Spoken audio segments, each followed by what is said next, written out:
research topic is on agroecological approaches to farming in the region of Waterloo. I'm Katie. I'm Asha. And I'm Melanie. So we're going to start off by just talking about the region. So the region of Waterloo consists of 3 cities, Kitchener, Cambridge, Waterloo, and 4 townships. So Wellesley, Woolwich, Wilmot, and North Dumfries. The total population of the region is over 500,000, and it's actually one of the fastest growing urban regions in the country.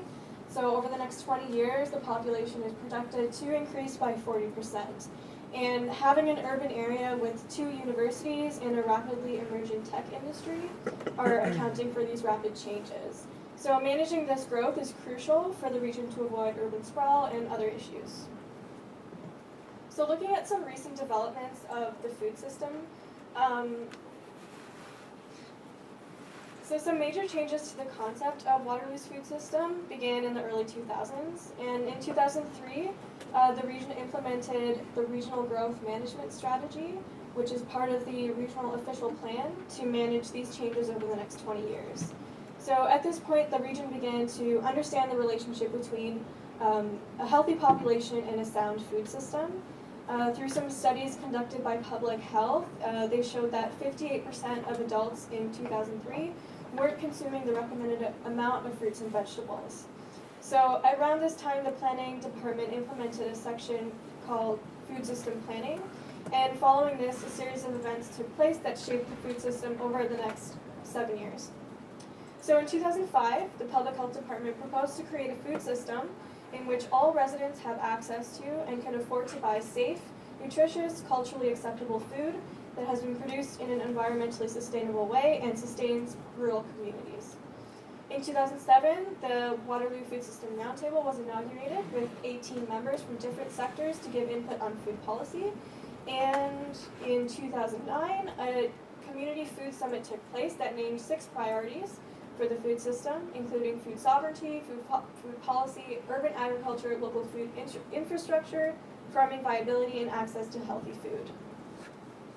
So now we're going to talk about what agroecology is and how it plays into the Waterloo food system. So agroecology is seen as a science, a movement, or a practice, and it's basically the method of food production that avoids the exploitation and use of nature's goods and services, unlike the industrial food system. So it's concerned about maintaining the healthy environment and communities by using farmer skills and knowledge, intensive crop turnover, and polyculture. So agroecology is important because it involves different stakeholders in different sectors. So disciplines like public health and planning need to work around the environment and food issues because they are directly related, which is why everyone's goal should be to create a more livable, collaborative, and vibrant food system. This can only be done by pushing for agroecology practices. So for our methods, we use both primary and secondary methods for this research project. Primary research was conducted in the form of interviews with key informants. We conducted both anonymous and non-anonymous interviews, and a total of 5 interviews were conducted with farms, producers, and organizations. Secondary research of peer-reviewed literature and government publications was also done to complement our primary research. So we're going to start off with looking at farms. We interviewed Joel Knight, who works at the Steckley Heritage Homestead located in Kitchener. It's a Canadian heritage site that was first settled in 1833 with 300 acres. And because of growing populations and urban areas growing, the farm's acreage decreased significantly, and today it only has 13.2 acres. So the farm operates as a closed-loop system, meaning that it produces no waste and everything is recycled within the farm. Only agroecological approaches are used. For example, Joel uses no sprays or pesticides, and weeding is done mainly by hand. So Joel produces 4 tons of food annually on his 2 acres that he grows on and sells mainly to restaurants in the region. And in the near future, Steckley is looking to input a greenhouse that will just be under an acre, so smaller than the area that he's growing on now, but can actually feed 10,000 people per year. So he really highlighted the challenges of farmers to remain economically viable on a significantly smaller piece of land.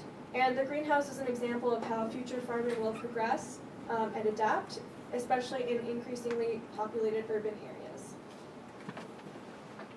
So next we're talking about a producer, so the Working Center, which is established and based in Kitchener.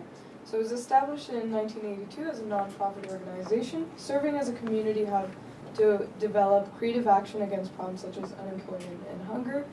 And currently they own 2 acres of land, but they're actually only using 1 acre to grow crops, which they use for their CSAs for both the summer and fall seasons. So what we found really interesting about the Working Center was that they're actually not in direct competition with other farms and farmers, and this might be because of the nature of their organization, which is to empower and make accessible to lower income people. So for organizations, we interviewed Joel Knight again, who is also the co-chair for the Waterloo Food Systems Roundtable.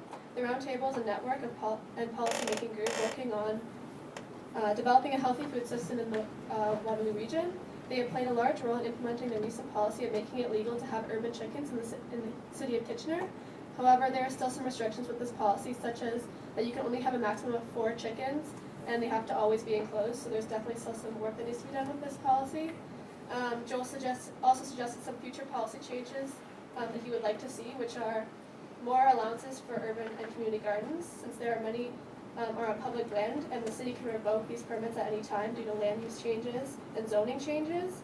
And in addition, he has seen 5 major community gardens being shut down this year, many of which are immigrant-run. In addition, he also highlighted the need for policy change so local food banks can be able to accept donations from farms. Since currently fresh food from farms can't be donated to food banks since it's not a sanctioned inspected source. So they need to be retrofitted to be able to store fresh food. He also expressed that sustainable agriculture is already widespread since more people are expressing an interest in growing their own food and joining CSAs. So for another organization, we also interviewed a representative from the Waterloo Federation of Agriculture. The WFA is part of the Ontario Federation of Agriculture, which is the largest farm organization in Canada that represents interests of Ontario's family farms. The OFA also plays a role in formulating and promoting agricultural policies. There are currently 36,000 members across Ontario and approximately 700 in the Waterloo region. The WFA is involved in the Rural Water Quality Program run by the Grand River Conservation Authority that aims to move farmers to think about their impact on the farms have on water quality. Farmers can receive grants that help them undertake projects that protect water quality. These projects include reducing chemical inputs and tree planting. And the OFA also has a program called the 6x16 program as an effort to reintroduce food literacy with a goal that each 16-year-old in Ontario can plan and produce 6 nutritious meals. The idea for this program is that if consumers start to eat more holistic foods at a younger age, agroecological approaches can become more widespread. He also expressed the need for higher education in agriculture issues since the responsibility is on the consumer as much as the farmer to advocate healthier food. So just some limitations to our research. Our limitations include that we were not able to interview all the stakeholders that we had planned to. This could be due to time constraints since we only had a month, and the fact that this is the busiest time of year for farmers and producers who are currently harvesting. This has created possible bias in our results due to a small sample size of key informants, especially since we were only able to interview 1 farmer and 1 producer.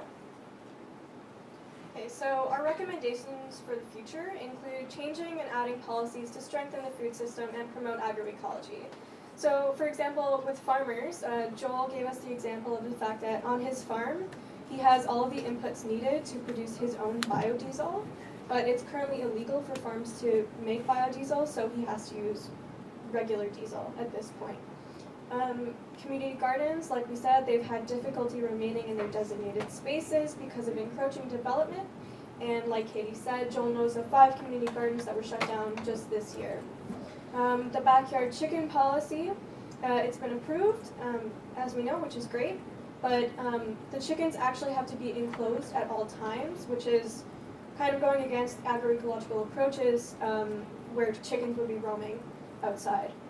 Secondly, to ensure that the local food system is economically viable for farmers, so diversifying on-farm income. We've seen this happen through some farms being able to open on-farm stores that are small scale and sell their own produce as well as produce from surrounding farms. So this creates a reliable source of income for multiple farms in the local area. Reducing barriers between consumers and farmers. We've seen this happen with initiatives like the Elmira Produce Auction, which allows food retailers and restaurant owners to buy wholesale produce directly from farmers. And farmers markets also serve this purpose with the individual consumer. And finally, maintaining and increasing inclusivity within the food system. So when we're looking at low-income families, specialty food stores and organics are more expensive. And even if they are beginning to decrease in price, there's still a stigma that remains about organics being more expensive and unaffordable. However, places like Queen Street Commons Cafe, which is part of the working center, offer very affordable prices and an inclusive atmosphere. However, their CSA has a bit of a hefty buy-in price of about $200, and although it works out to $10 per week for about half the year, some families may not be able to make this initial investment. And finally, growing culturally diverse crops. Joel mentioned to us that he's collaborated with a Syrian family that works at Steckley to see which of their culturally familiar crops will grow in our climate. And this can help provide a sense of home and comfort.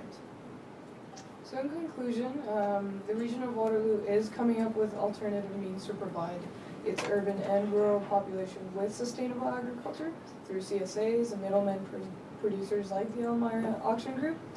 But there are some barriers that we're facing with agroecology. So due to the increasing population, we still need a good means of producing food, but there's a shrinking availability of farmland, which deters new farmers who get involved with agriculture in the Region of Waterloo. And this can be seen by the acquisition of land by bigger farms whose motive might be to stay in business and compete with other local and global markets. So in order to, another problem that we face is that in order to streamline the relationship between customers and food, we can only do so by policies that strengthen the food system and return a larger portion of the food dollar to the farmers and increase the inclusivity in the food system. Some of the ways we can do that is subsidize investments in technology, for example, irrigation and planting equipment to help farmers transition out of the mainstream agricultural system.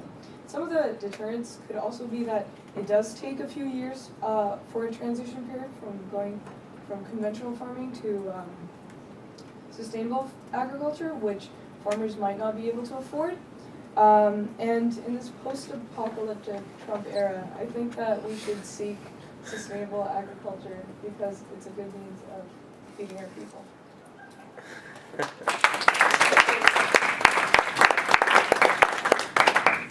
And any questions? Yes? I found it really interesting that the quote from the OFA person. Can you talk a little bit more about the conversation? Because they do represent all agriculture, but it's predominantly commercial or conventional agriculture. So can you just maybe add a little bit more? Yeah, sure. So I had a conversation. He's the representative for the WFA, so he works with all the farmers in Waterloo region, and he did mention that they're mainly conventional, but he's grown up with farming all his life. He said he grew up on a farm and he saw like the transition from traditional to modern agriculture, and he kind of expressed that although he predominantly works with conventional, it is important to shift to ecological, and he kind of said that we need like a balance of both, so not to fully move away from industrial, but we need to like have conversations so we can come to a balance for both. Okay, thanks. Discussions? Yeah. So you kind of mentioned there at the end about the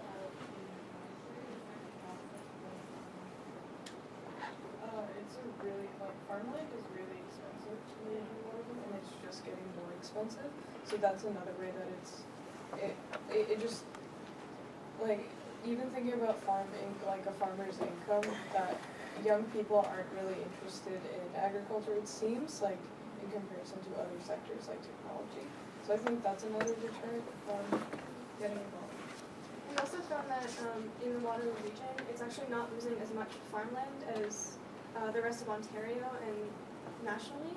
But a lot of the change that can be happening within farms is that there's a lot of farm consolidation that's happening. So when larger farms are kind of taking over these areas, then it can obviously make it harder for smaller farmers to come in and remain here.